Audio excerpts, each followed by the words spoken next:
The lock snapped shut with a heavy finality, its echo carrying through the humming server room. My phone was gone, seized. No way to reach anyone. Maybe a night in here will fix that attitude of yours. Dominic sneered through the tiny window carved into the solid metal door. Behind him, I could see the silhouettes of Trent and Jaden, their muffled laughter slipping through the crack. Think about your place in this company while you're stuck in here, Trent added, his voice thick with glee. Maybe tomorrow you'll remember who runs things. The hallway light disappeared as they walked off, leaving me surrounded by rows of blinking servers. The room was kept at a steady 62 degrees to protect the hardware. I wasn't dressed for it, not in my thin blouse and skirt. They knew that. I slid down to the floor, wrapping my arms around my knees as their footsteps faded into nothing. Tears stung behind my eyes, but I refused to let them fall. This wasn't just about the stupid prank or the humiliation.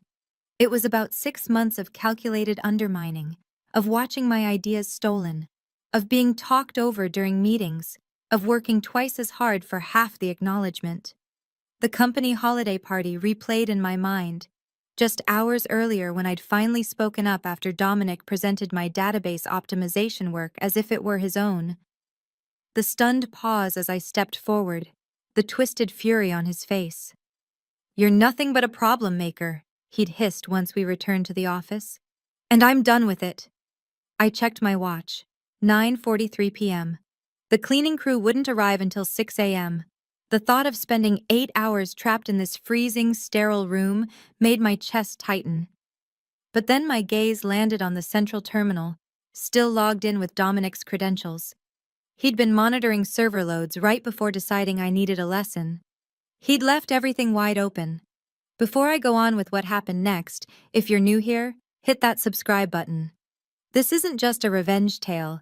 It's about standing up for yourself when everyone around you seems determined to shove you down. Drop a comment if you've ever had to deal with office bullies. Trust me, what comes next might give you ideas. Though I wouldn't suggest following my exact strategy. My name is Zeev, not Zia or Zivia, just Zeev. I graduated top of my class in computer science 4 years ago, dreaming of reshaping the tech world. What I didn't expect was stepping into an industry where I'd have to constantly justify my worth. I'm naturally quiet, preferring to let my work do the talking. Maybe that's why they thought I was an easy mark. I joined Next Gen Software Solutions 6 months ago, pulled in by promises of innovation and opportunity. Reality was another story, a boys' club pretending to be a progressive tech firm. I was the only woman on the dev team, and they made sure I never forgot it.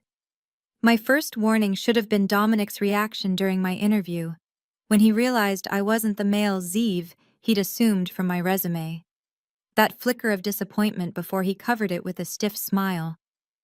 "Interesting name for a girl," he'd said, barely masking his surprise. Despite that, my technical expertise impressed the rest of the panel enough to hire me. What I hadn't told them was my full background. Before this job, I'd spent 3 years as an ethical hacker, contracted by major corporations to stress test their networks. I'd been one of the top performers until a similar toxic environment pushed me to start over. I stared at the terminal, my mind racing with possibilities. 8 hours, unrestricted entry, 0 supervision. My fingers hovered above the keys as I weighed my choices. The sensible part of me said to wait it out, report everything to HR in the morning, and start searching for a better job. But the part of me that had swallowed insults and watched others claim my work for months had other plans. I logged out of Dominic's profile. Using my own credentials would leave a trail. But I knew what to do. From my bag, I pulled a small USB drive, my emergency kit, packed with specialized penetration testing tools. Old habits linger. I never traveled without it. With familiar precision, I bypassed the security layers and secured root access to the system. The servers hummed around me, almost urging me forward as I began my search. First stop, the company's internal messaging platform. There it was. A private channel labeled Code Bros with Dominic, Trent, Jaden, and 4 other male developers listed inside. My heart hammered as I scrolled through months of their conversations. Zeev asked another question during the meeting today. Someone should tell her to stop trying so damn hard. Did you notice what she had on? Trying to distract us since she clearly can't code. Dominic, brilliant delivery on the database solution. Far better than her original trash proposal. My stomach twisted as I read their words, but one exchange from the previous week made my blood ignite. Dominic, the Robertson Project promo is coming soon. Keep Ziv buried in bug fixes so she doesn't have time to stand out. Trent already doing it, assigned her all the legacy code maintenance. Jaden, she'll never reach senior developer like this. Dominic, that's the idea, genius. I had been grinding through 16-hour days, trying to handle my usual workload on top of the extra tasks they kept throwing at me. Now I understood exactly why. Digging deeper into their private chats exposed something even worse. Dominic had been quietly taking my code submissions, tweaking them slightly, and showcasing them as his own to upper management. The promotion track I'd been promised during onboarding was being built from my ideas with his name on top. My hands shook, but not from the cold this time. I needed proof, solid, undeniable evidence that would ensure they could never pull this on anyone again. I created a secure folder on my drive and began collecting the conversations, timestamps, original code files, and Dominic's edited versions. Each document was incriminating alone. Together, they formed a narrative of targeted harassment and intellectual theft. The clock on the wall showed 11:28 p.m. I had barely scratched the surface of what I had access to. As I considered what else I could uncover, I stumbled onto something unexpected: financial records for client projects. Normally, these would be locked down to accounting and management, but someone had been sloppy with permissions. What I found made me gasp. The Robertson project, our largest client, was being systematically overbilled. Hours inflated, resources duplicated, and the extra cash. Where was it going? I traced the path through a tangled web of transactions, each one masked, but not well enough to hide from someone with my background. The excess funds were being funneled into an external account under a shell consulting company. The name on the paperwork, Dominic Porter Consulting Services.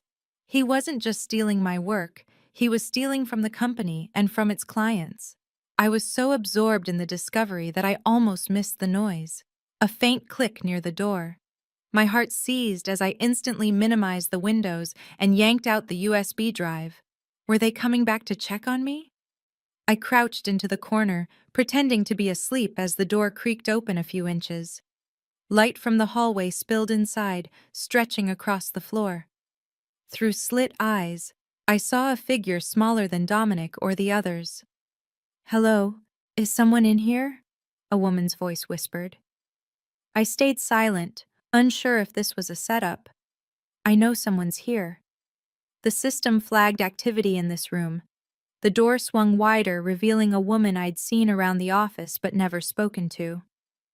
"Oh, you're the new developer, right? Why are you locked in the server room at midnight?" I hesitated, not sure I could trust her. In the dim blue glow of the servers, I could make out her features: dark hair tied back into a neat ponytail, glasses balanced on her nose, and an expression filled with genuine concern. "They locked me in," I finally whispered. My voice rasped. "Dominic and his group said they wanted to teach me a lesson about my attitude." Her expression hardened. "I'm Raya. I work in cybersecurity upstairs." She stepped fully inside, letting the door close behind her. "I got an alert about abnormal access patterns. Now I see why." I scrambled to my feet. "Are you going to report me?" I asked. Raya studied me for a long, deliberate moment. "That depends on what exactly you're doing." The look in her eyes suggested she might be an ally, but I'd misjudged people before. I decided to test the waters. "Did you know Dominic has been siphoning client money through fake billing?" Her eyes widened. "I suspected something strange with the Robertson account. Show me." I slid my emergency USB out again and plugged it back in, displaying the chain of financial documents I'd uncovered. As she leaned over my shoulder to examine the evidence, her breath hitched. "This is serious criminal activity," she whispered. "But why are you digging into this?" The entire story spilled out of me.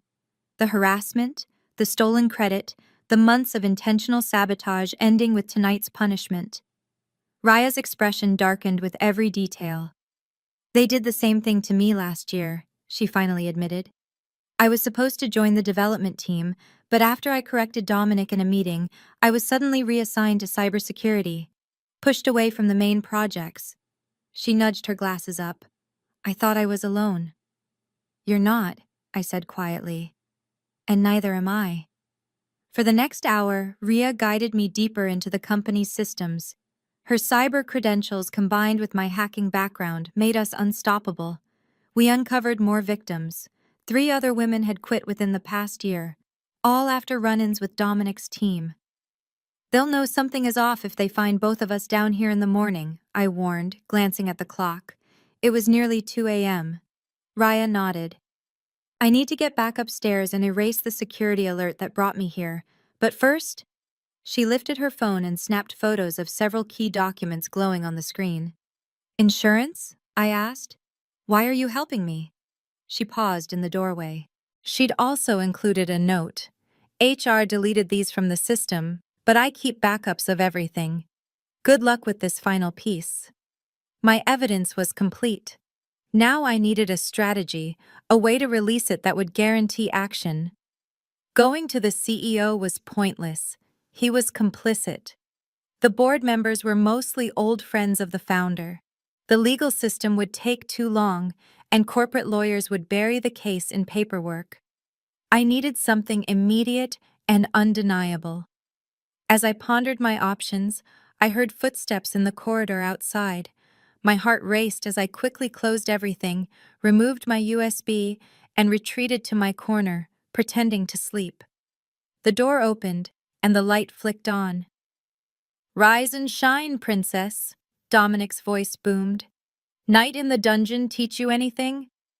I blinked up at him, feigning grogginess.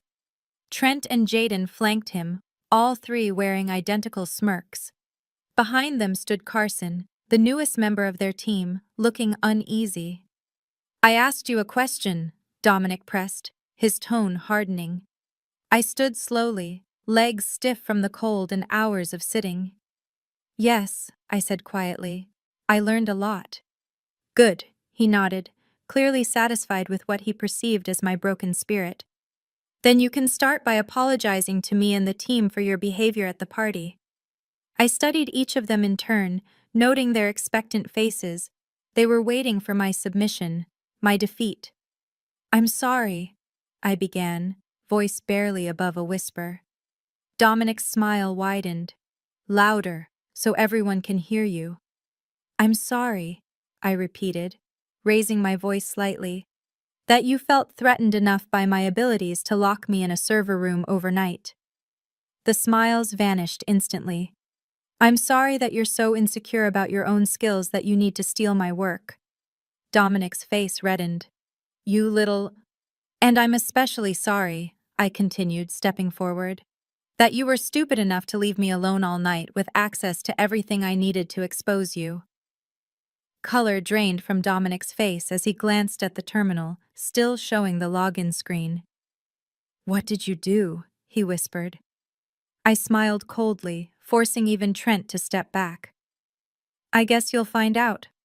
Carson looked between us, confusion etched on his face. "What's she talking about, Dom?" Before Dominic could answer, his phone began ringing. He pulled it out, glanced at the screen, and his expression turned to pure panic. "It's the CEO," he said, voice cracking. "Why is he calling me at 6 a.m.? Dominic stepped away to take the call, growing paler with every passing second. The others watched him nervously, glancing between their leader and me. I stayed perfectly still, expression neutral despite adrenaline coursing through my veins. "Yes, sir. Right away, sir. We'll be there immediately." Dominic stammered before ending the call, He turned to me, eyes narrow with suspicion and fear. "What have you done?" I tilted my head. "Maybe you should check your email." All four men pulled out their phones at once. The synchronized horror on their faces as they read the message would have been comical under different circumstances. "This is illegal," Dominic hissed, waving his phone. "You can't access private company information," I replied evenly. "Says the man who imprisoned me overnight in a secure area." "Interesting definition of illegal you have there." Jaden grabbed Dominic's arm. "We need to go to this emergency meeting now. The entire executive team and board are waiting." As they turned to leave, Dominic pointed at me. "This isn't over. You're fired." "Actually," I said, holding up my phone with a message from the CEO's assistant that Ria had returned to me. "I've been specifically requested at this meeting too." I smiled. "Shall we walk together?" The journey to the top-floor executive suite was silent and tense. In the elevator, I stood calmly while the four men shifted nervously, exchanging anxious glances. Carson looked completely lost, continuously checking his phone as though searching for answers. The elevator doors opened to reveal a reception area where Raya was already waiting along with several employees I recognized from different departments. They all wore the same expression, a mix of anxiety and anticipation. "What's going on?" Carson whispered to Trent, who ignored him. The CEO's assistant, Miranda, appeared from behind the heavy mahogany conference room doors. "Everyone is waiting. Please come in." The scene inside imprinted itself in my memory instantly. The long conference table was packed with board members, executives, and legal staff. At the head sat CEO Nathan Walsh, his expression a perfect mask of restrained fury. A massive screen on the wall displayed various documents and message logs, the very evidence I'd assembled overnight. "Sit down," Nathan commanded, pointing to the empty chairs on one side. Dominic and his team sank into their seats nervously. I walked to the opposite side where Ria had saved me a place. "Miss Zeev," Nathan said, addressing me directly. "I've spent the last hour reviewing the information anonymously sent to every board member, executive, and major client of this company." He motioned toward the screen. "Would you like to explain how you obtained this evidence?" Every gaze in the room fixed on me. This was the moment everything hinged on. I drew a deep breath. "I obtained it because your development team manager, Dominic, locked me in the server room overnight as punishment for speaking up at the company party." My voice stayed firm. "While trapped there, I uncovered proof of ongoing discrimination, theft of intellectual property, and large-scale financial misconduct." Quiet murmurs broke out around the table. Nathan lifted a hand to silence them. "That's ridiculous," Dominic cut in. "She's making this up because she couldn't handle constructive feedback about her work." I allowed myself a faint smile. "Check the building's security logs from last night. Review the keycard entries for the server room. Watch the hallway cameras outside it. You'll see exactly what happened." Nathan nodded at someone near the end of the table, who immediately began typing. "Furthermore," I continued, "I've documented a repeated pattern of targeting not only me, but every woman on the development team in the last 2 years. The evidence includes stolen contributions, intentionally sabotaged work, and a coordinated effort to push women to resign or transfer." "These are extremely serious claims," said an older woman I recognized as the board chair. "But what about these financial reports? Are you alleging actual criminal behavior?" Before I could reply, Dominic shot to his feet. "This is absurd. She hacked into protected company systems. Anything she found was taken illegally." "Actually," Raya said, speaking for the first time, "as the head of cybersecurity, I can confirm that no systems were breached. All access came from valid credentials left logged in, or from vulnerabilities my team has warned about for months." The IT director, who had been reviewing camera footage, looked up from his laptop. "The recordings confirm Miss Zeev's account. She was locked inside the server room at 9:43 p.m. and remained there until 6:12 this morning." The room fell silent as the weight of that information settled. "Is it true?" Nathan finally asked, staring at Dominic. Did you lock an employee inside a restricted area overnight without food, water, or proper facilities? Dominic's composure snapped. She needed to learn her place. She kept undermining my authority, questioning decisions in front of clients. His outburst confirmed everything. Several board members literally recoiled from him. And the financial discrepancies? Pressed the legal counsel. The Robertson Project shows systematic fraud totaling nearly $500,000. Every eye shifted back to Dominic. Sweat gathered on his forehead as he realized there was no escape. It wasn't only him, I said, bringing attention back to myself. This was a coordinated operation involving Dominic, Trent, and Jaden. Carson is new. I don't believe he was part of the financial fraud, though he did contribute to the harassment. Carson's eyes went wide. What? I never... The private chat logs say otherwise, Raya interrupted, displaying a certain conversation on the main screen, showing Carson making crude remarks about my appearance. For the next hour, the meeting continued as each piece of evidence was reviewed and validated. Technical specialists confirmed my code had been stolen and presented under Dominic's name. Financial auditors verified the billing fraud. HR was forced to admit to a pattern of complaints they had intentionally erased. Through all of it, I stayed composed, answering every question calmly and professionally.